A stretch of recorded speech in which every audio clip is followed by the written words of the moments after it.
Isang araw ay may nakitang piggy bank si Randy na nabasag.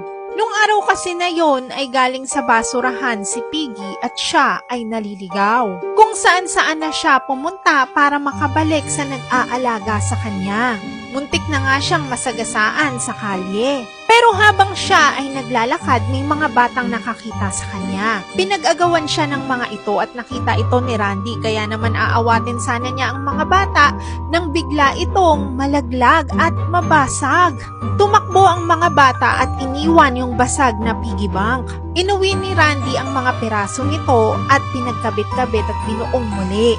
Nung nabuo na si Piggy ay laking gulat ni Randy dahil ito ay gumalaw. Inampon ni Randy si Piggy at ginawa niya itong pet. Pinapaliguan niya ito kasama niya matulog at hinulugan niya rin ng mga coins. Pero isang araw may nakita siyang poster na missing pala si Piggy. Kaya naman agad niya itong ibinalik sa may-ari. At doon ay sinalubong ito ni Layla dahil sila pala ang tunay na may-ari kay Piggy. Kahit wala na sa piling ni Randy si Piggy, ay ite-treasure naman daw niya sa puso niya ang pinagsamahan nila.